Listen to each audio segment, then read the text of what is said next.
आज के वीडियो में आपका स्वागत है। तो पिछले वीडियो में हमने देखा था कि जब हम किसी कैपेसिटर को एक इंडक्टेंस और एक रेजिस्टेंस के साथ आवेशित या निरावेशित करते हैं तो तीन स्थितियां होती हैं। भारी अवमंदन की स्थिति, क्रांतिक अवमंदन की स्थिति और हल्के अवमंदन की स्थिति। भारी अवमंदन की स्थिति में जो चार्ज है जीरो से मैक्सिमम या मैक्सिमम से जीरो एक्सपोनेंशियली डिक्रीज होता है या इंक्रीज होता है।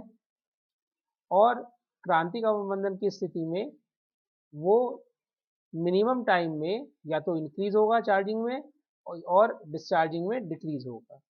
लेकिन जब हम बात करते हैं हल्के अवमंदन की तो ऐसी स्थिति में चार्जिंग के वक्त कैपेसिटर का जो चार्ज होता है वो ऑसिलेटरी होता है, अवमंदित दोलनीय होता है, जिसे हम बोलते हैं डैम्प्ड ऑसिलेटरी, जिसके हमने चार्ज और समय के बीच का रिलेशन निकाला था और उस डैम्प्ड ऑसिलेशन की फ्रीक्वेंसी भी निकाली थी। इसी प्रकार से जब हम उसको डिस्चार्ज करते हैं कैपेसिटर को एल और आर के थ्रू तो आवेश Q और T में रिलेशन निकाला था और डैम्प्ड ऑसिलेशन का हमने फ्रीक्वेंसी भी निकाली थी। अब हम देखते हैं कि LCR सर्किट में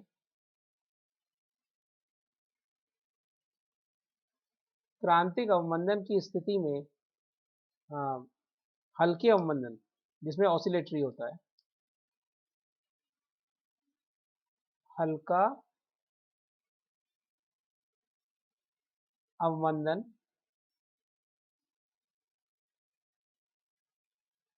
यानी दोलनीय स्थिति,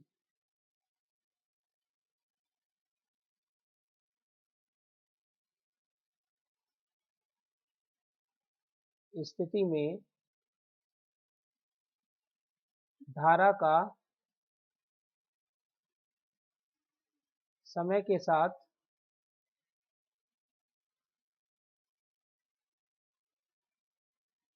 परिवर्तन।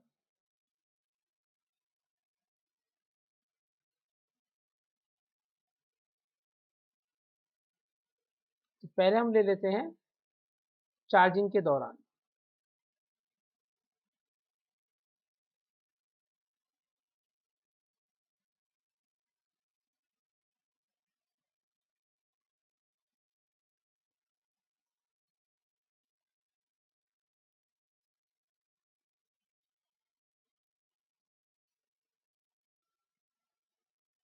तो हम जानते हैं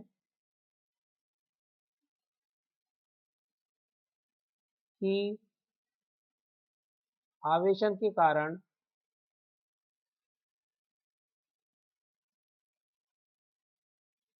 के समय जो चार्ज का समय के साथ रिलेशन है Q is equal to Q not minus Q not omega over beta e raise to power minus KT cos beta T minus theta. ये फार्मूला होता है जहां बीटा की वैल्यू होती है अंडर रूट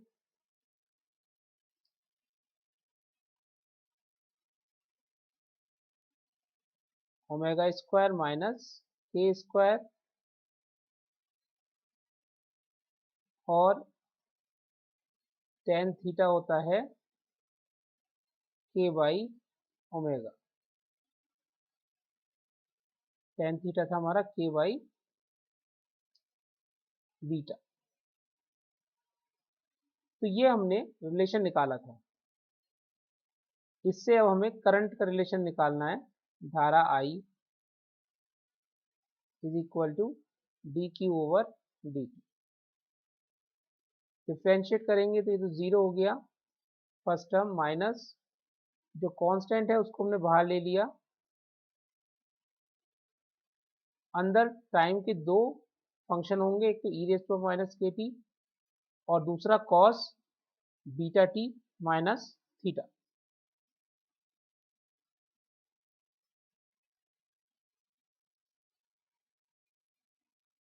इनको डिफ्रेंशिएट करते हैं।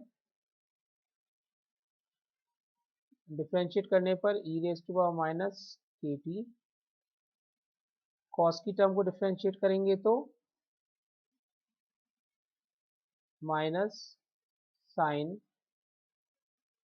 Beta T minus theta into theta plus cos beta T minus theta into minus के और ई raise to power minus K T.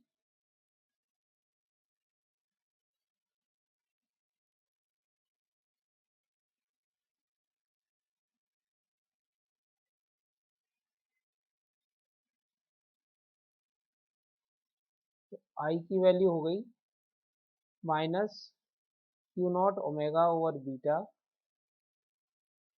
इनमें से कॉमन आ जाएगा e raise to power minus K T, अंदर बचेगा minus beta sine beta T minus theta minus K cos beta T minus theta. तो minus sine भी बाहर ले लेंगे तो माइनस साइन बाहर लेने से माइनस माइनस प्लस हो जाएगा यहाँ पर, और ओमेगा से ऊपर नीचे डिवाइड कर देंगे, Q not omega square over beta E raise to power minus K T, ये हो जाएगा beta by omega sine beta T minus theta, ये माइनस तो बाहर आ गया तो plus K by omega cos beta T minus theta. तो हम जानते हैं कि tan theta is equal to K by beta, जैसे हमने यहाँ लिखा था tan theta is equal to K by beta. तो इससे हमें, इसलिए cos theta is equal to, cos theta हो जाएगा हमारा beta by omega and sine theta is equal to K by omega, क्योंकि हम राइट एंगल ट्राइंगल एक एज्यूम कर सकते हैं जिसमें एंगल ये थीटा, ये 90 डिग्री, ये के, ये बीटा, जो हाइपोटेनस है ये हो जाएगा under root K square plus beta square, और बीटा की वैल्यू है under root omega square minus K square, तो ये हो जाएगी under root K square plus omega square minus small K square, ये कैलकुलेट करके आ जाएगा ओमेगा। तो इस प्रकार से बीटा बाई ओमेगा की value cos theta,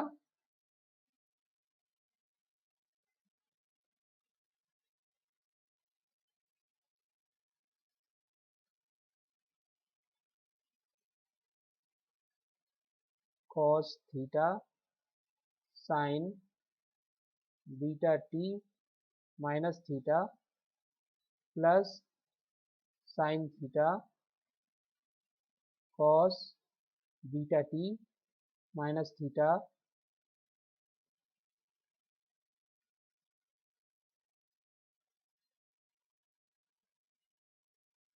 Q not omega square over beta E raise to power minus K T, और ये हो जाएगा sine beta T minus theta plus theta.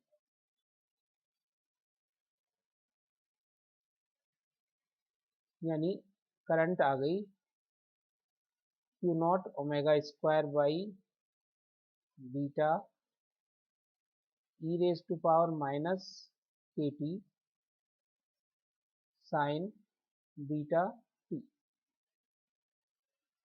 ये है कैपेसिटर के चार्ज होते वक्त सर्किट में करंट का वेरिएशन जबकि हल्का अवमंदन हो। तो ऐसी स्थिति में हम ये देखते हैं कि करंट में चूंकि साइन बीटा टी टर्म आ रही है तो ये पीरियोडिकली चेंज होगी और इसके आयाम में ई raise to power minus K T आ रहा है, यानी कि जो इसका आयाम है वो चर घातांकी रूप से घटेगा। इसको अगर हम ग्राफ से रिप्रेजेंट करें तो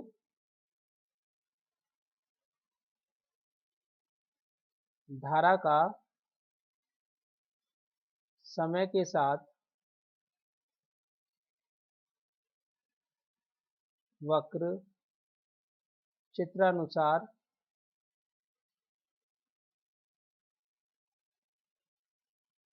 प्राप्त होगा।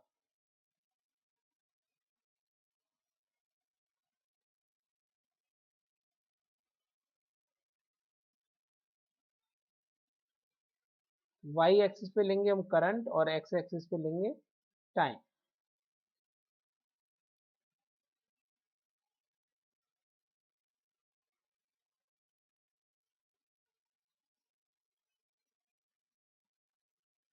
तो जैसे जैसे टी बढ़ेगा पीरियोडिकली चेंज होगा और उसका जो आयाम है वो समय के साथ घटता चला जाएगा।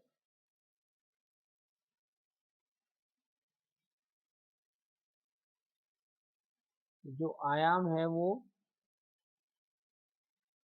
एक्सपोनेंशियली डिक्रीज होगा।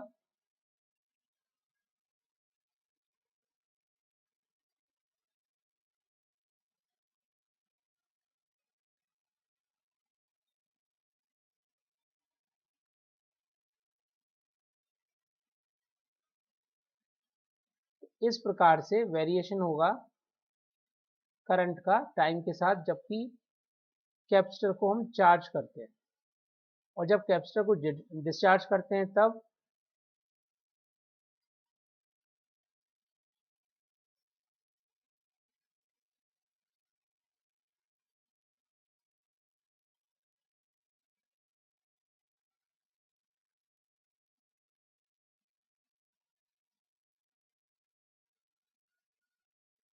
तो हम जानते हैं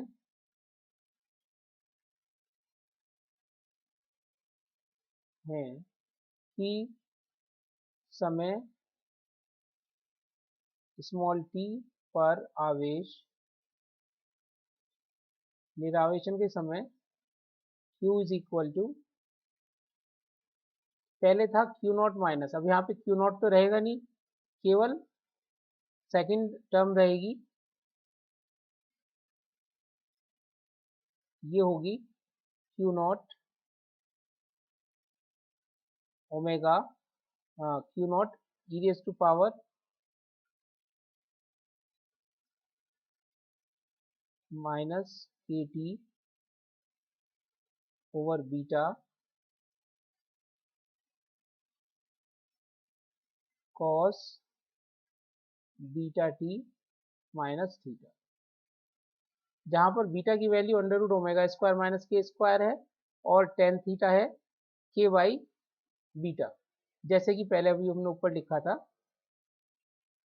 जहां beta is equal to under root omega square minus K square व tan theta is equal to K by beta है, और इससे हम साइन थीटा निकाल सकते हैं के बाई ओमेगा व cos theta is equal to beta by omega.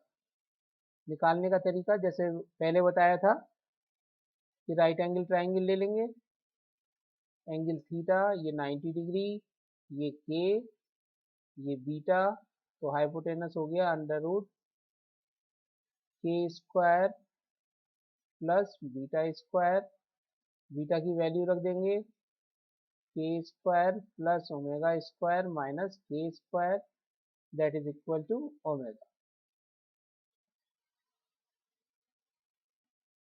अतः परिपथ में धारा t समय पर धारा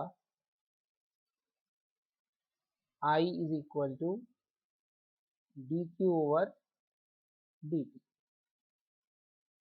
it is equal to Q not omega over beta, ये तो कांस्टेंट है, इसे बाहर लिख लिया, e raise to power minus K T, cos की टर्म को डिफ्रेंशिएट करेंगे तो minus sign beta T minus theta into beta plus cos beta T minus theta into minus के ई raise to power minus K T.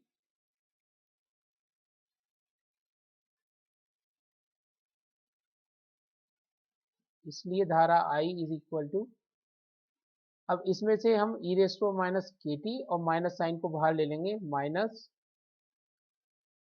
Q not omega e raise to minus K T upon beta, अंदर bracket में आ जाएगा beta sine beta T minus theta plus K cos beta T minus theta. Omega से ऊपर नीचे multiply कर देंगे, ये हो गया I is equal to minus Q not omega square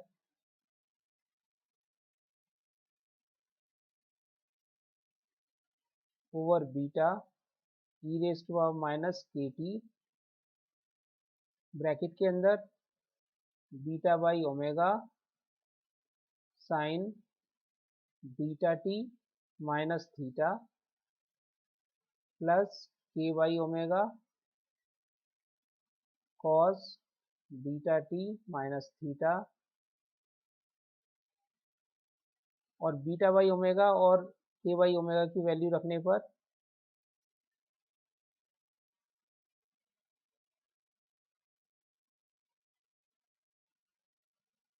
beta by omega हो गया cos theta sine beta T minus theta plus sine theta cos beta T minus theta. I is equal to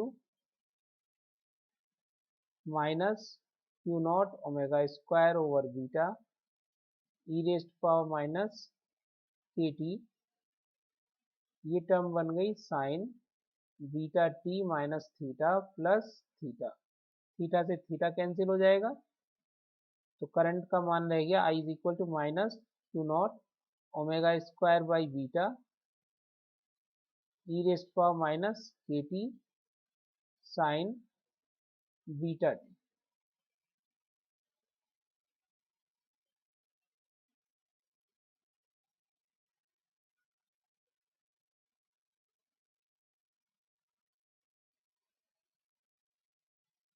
यह समीकरण बताती है कि धारा I समय t के साथ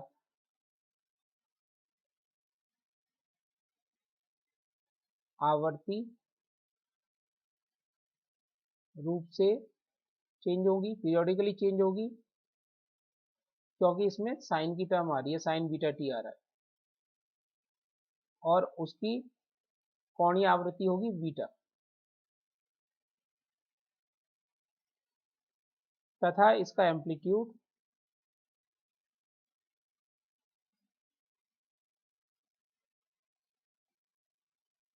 एक्सपोनेंशियली डिक्रीज होगा।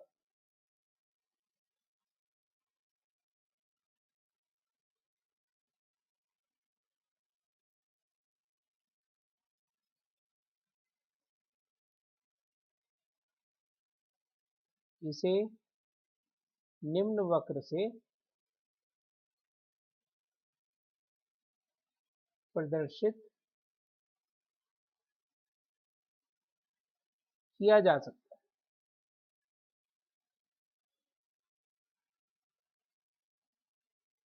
तो अगर हम ग्राफ प्लॉट करें करंट और टाइम के बीच में, जैसे ऊपर किया था कि इससे पहले हमने किया था कि वाई एक्सिस पर हमने करंट ली थी और एक्स एक्सिस पे हमने टाइम लिया था।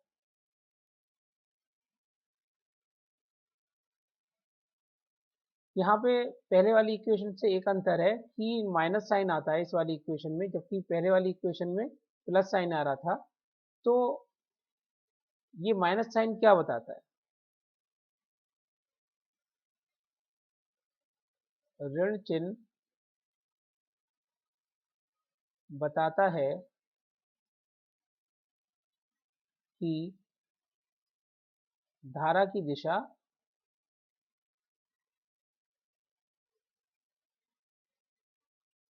आवेशन से विपरीत होगी। जो आवेशन के दौरान धारा की दिशा थी, अब निरावेशन के दौरान धारा की दिशा पहले से उल्टी होगी।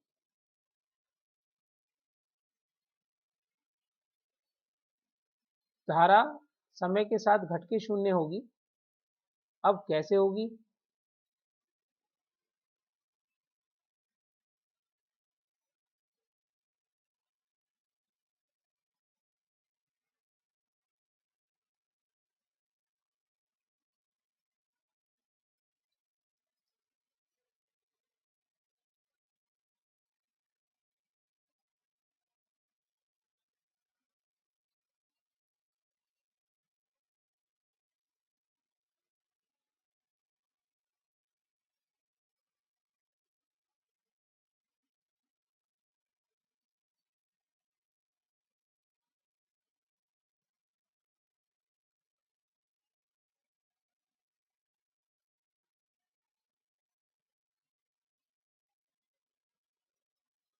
इस प्रकार से करंट का मान समय के साथ परिवर्तित होगा।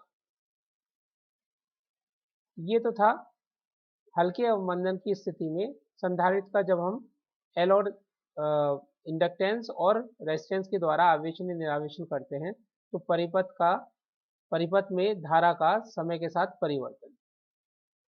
अब हम अगला टॉपिक शुरू करते हैं जो है एसी ब्रिजेस, प्रत्यावर्ती सेतु।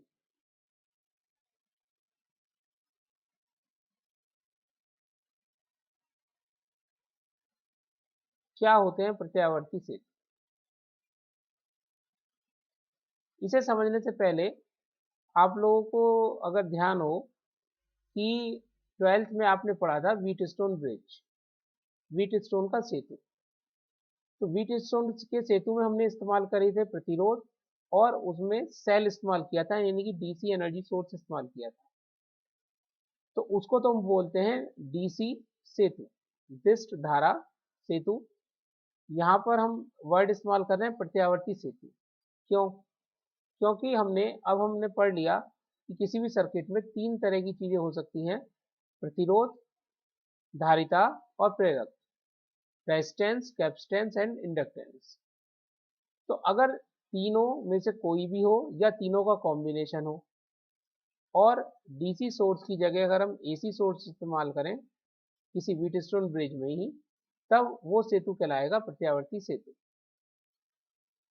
तो हमने पढ़ रखा है कि जो डीसी, चलिए उसको हम अलग से नोट करके लिख देते हैं कि डीसी सेतु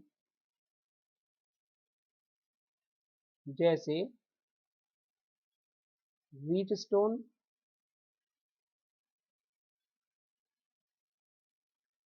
सेतु में केवल प्रतिरोध प्रयोग होते हैं,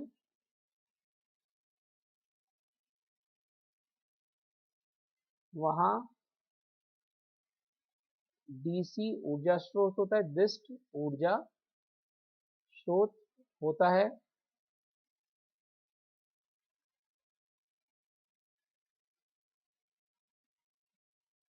तथा डिटेक्टर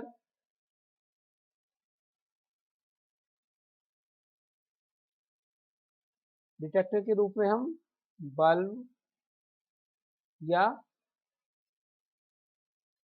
गैल्वेनोमीटर का प्रयोग करते हैं।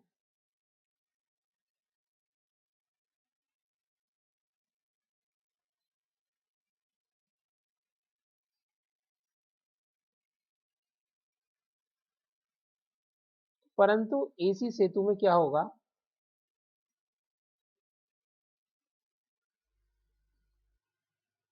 प्रत्यावर्ती सेतु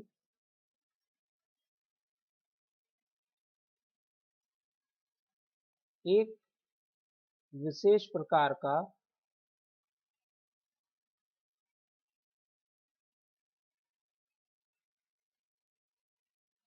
व्हीटस्टोन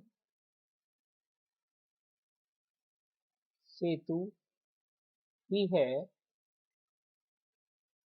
जिसकी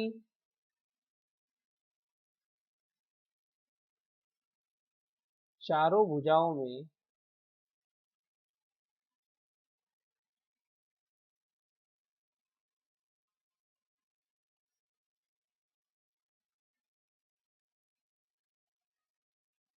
प्रतिरोध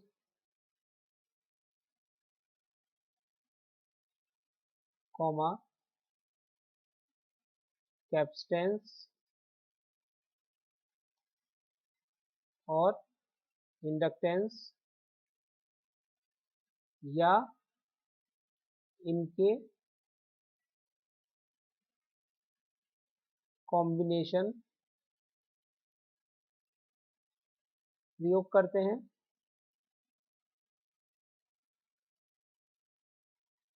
जिसे प्रतिबाधा जेड कहते हैं।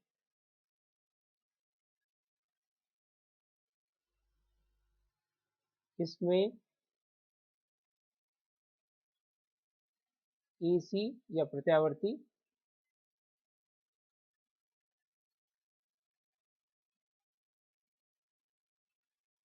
ऊर्जा स्रोत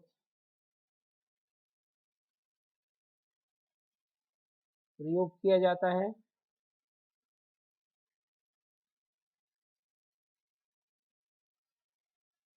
तथा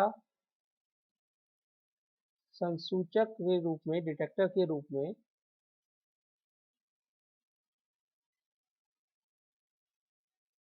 हेडफोन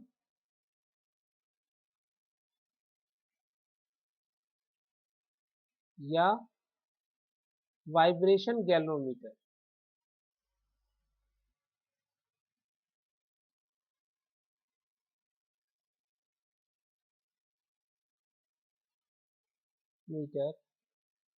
प्रयोग करते हैं।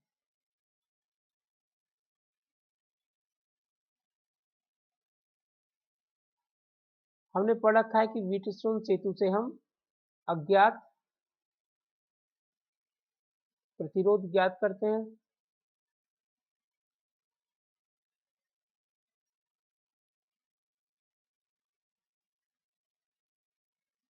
और एसी सेतु से हम इसके द्वारा अज्ञात प्रेरकत्व या अज्ञात धारिता का मान ज्ञात किया जाता है।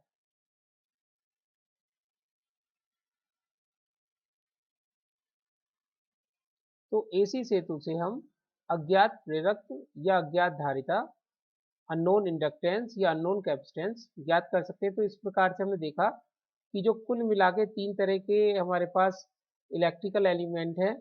रेजिस्टेंस तो हम डीसी सेतु से, व्हीटस्टोन सेतु से ज्ञात करेंगे, और इंडक्टेंस और कैपेसिटेंस हम एसी सेतु से ज्ञात करेंगे।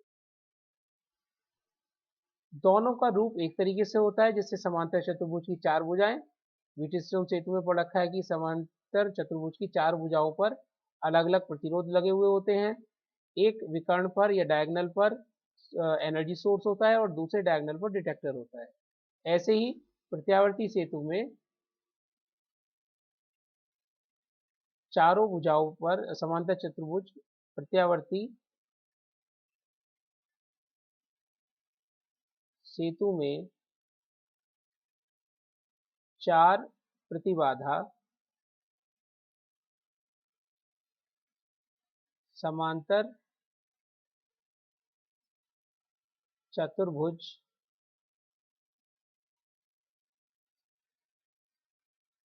की 4 भुजाओं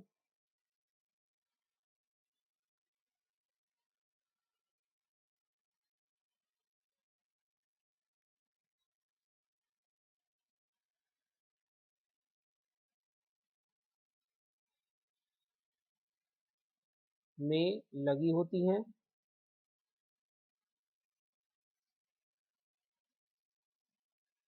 एक डायगोनल में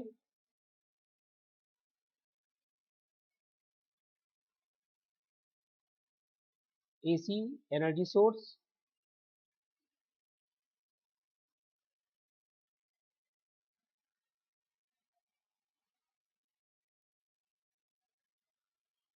व दूसरे डायगोनल पर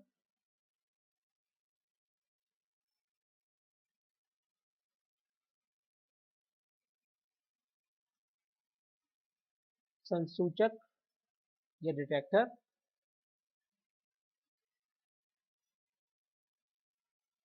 चित्रानुसार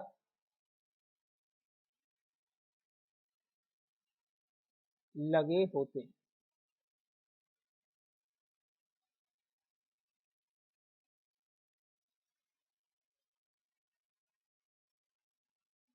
तो 4 प्रतिबाधा, प्रतिबाधा को हम जेड से रिप्रेजेंट करते हैं।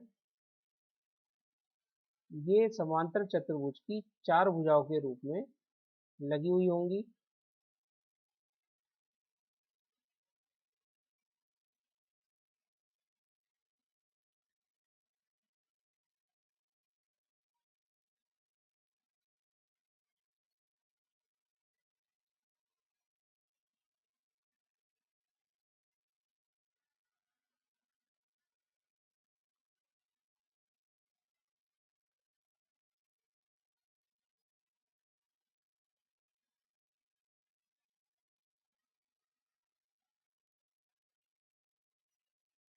एक डायगोनल पर हम लगाते हैं energy source, AC energy source,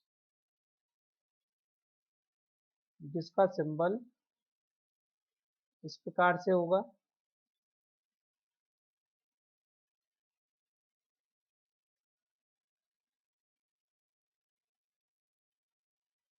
ये प्रतिबाधा Z1, Z2, Z3, Z4, और जो दूसरा डायगोनल है इस पर हम हेडफोन या वाइब्रेशनल गैल्वेनोमीटर लगाते हैं। ये पॉइंट ए, ये बी, ये सी और ये डी, इस प्रकार से होता है। जिस प्रकार से व्हीटस्टोन के संतुलन की शर्त होती थी, उसी प्रकार से एसी सेतु के संतुलन की शर्त भी होती है। ये हो गया इसका E is equal to E not sine omega T, omega इसकी कोणीय आवृत्ति।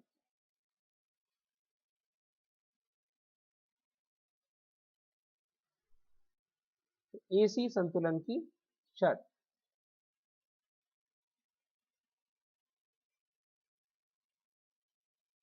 प्रत्यावर्ती सेतु संतुलन की शर्त।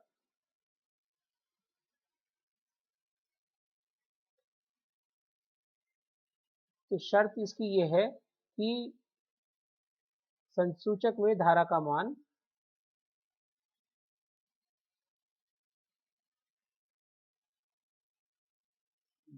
मान शून्य होना चाहिए।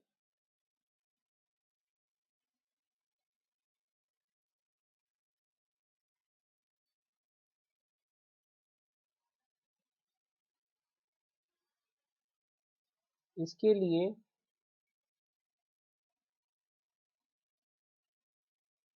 Z1 over Z2 is equal to Z3 over Z4 होगा। जैसे व्हीटस्टोन सेतु में पढ़ा था, R1 over R2 is equal to R3 over R4 होगा। इस स्थिति में बिंदु बी व डी पर इलेक्ट्रिक पोटेंशियल या केवल पोटेंशियल विभव के मान तथा उनका फेस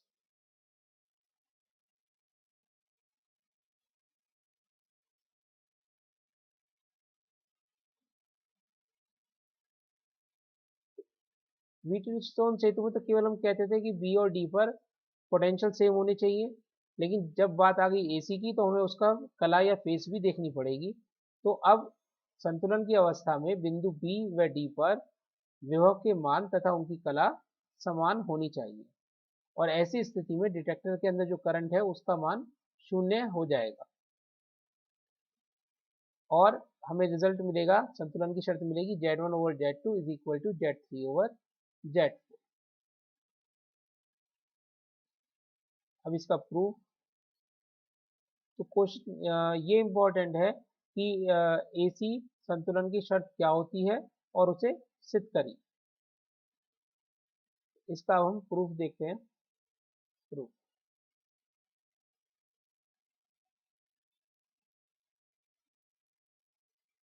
माना चित्रानुसार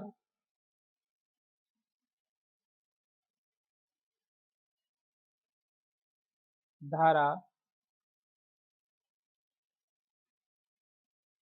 परिपथ में है।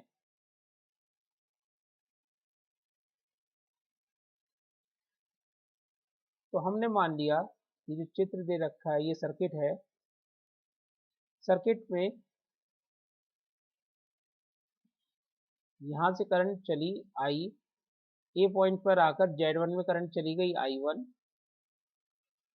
बी पॉइंट से करंट गई ID डिटेक्टर में, और जो डिटेक्टर है उसकी जो प्रतिबाधा है वो है ZD।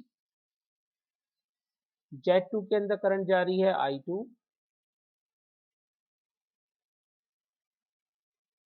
Z3 के अंदर करंट I3 और Z4 के अंदर करंट I4।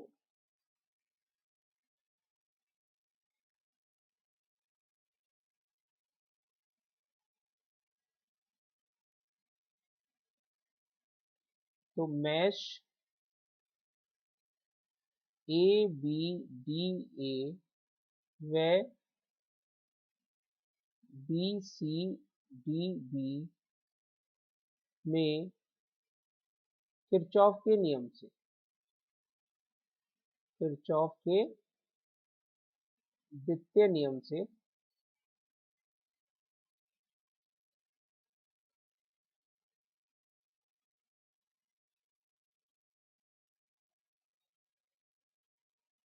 पहले हम ए बी डी ए में लगाते हैं। ये हो जाएगा I1 Z1 plus ID ZD minus I3 Z3 is equal to 0। व अब BCDB में I2 Z2 minus I4 Z4 minus ID ZD is equal to 0।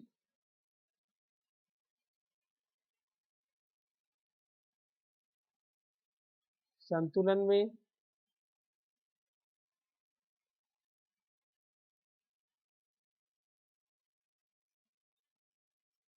ID is equal to 0, अतः ये दोनों समीकरण कन्वर्ट हो जाएंगी। I1 Z1 minus I3 Z3 is equal to 0, व I2 Z2 minus I4 Z4 is equal to 0। इससे आ गया I1 Z1 is equal to I3 Z3 व I2 Z2 is equal to I4 Z4। इसे मान लेते हैं हम समीकरण नंबर 1।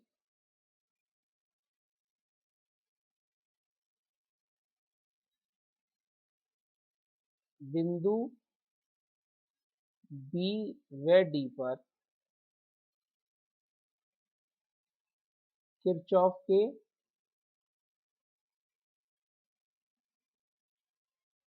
प्रथम नियम से, जो नोड वाला होता है कि किसी नोड पर आने वाली धारा इज इक्वल टू जाने वाली धारा, पहले बी पे लगाएंगे तो बी पर I1 तो आ रही है और जा रही है ID plus Z2, ID plus I2, और संतुलन की स्थिति चलिए लिखते हैं पहले, व डी पर I3 plus ID is equal to I4। संतुलन में ID बराबर 0, इसलिए I1 is equal to I2 व I3 is equal to I4। समीकरण 2। तो समीकरण 1 व 2 से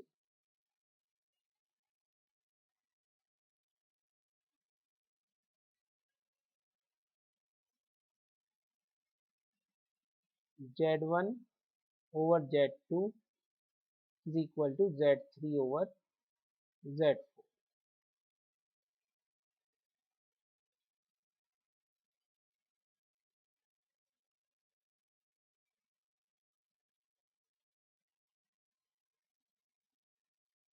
समीकरण 1 के दोनों हिस्सों को एक दूसरे से डिवाइड कर दिया और उसमें I1 is equal to I2 और I3 is equal to I4 रख दिया। यही संतुलन की शर्त। तो बिल्कुल उसी प्रकार से आती है जैसे व्हीटस्टोन सेतु में कि R1 over R2 is equal to R3 over R4। और अब हम ये जानते हैं कि जो Z है वो कैसा है, कॉम्प्लेक्स नंबर, सम्मिश्र संख्या। तो इसके रियल पार्ट भी होंगे और इमेजिनरी पार्ट भी होंगे। इस संतुलन की शर्त में वास्तविक मान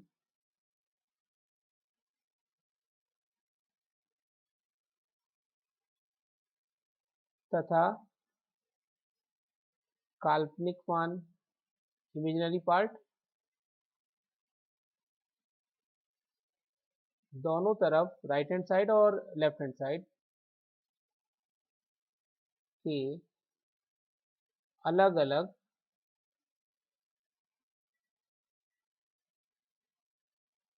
बराबर होंगे।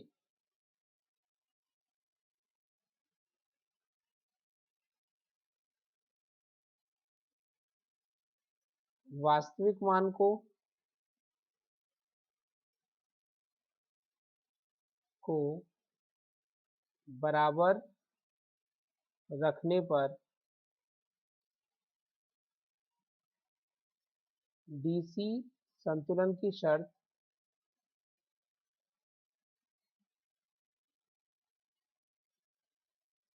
प्राप्त होती है।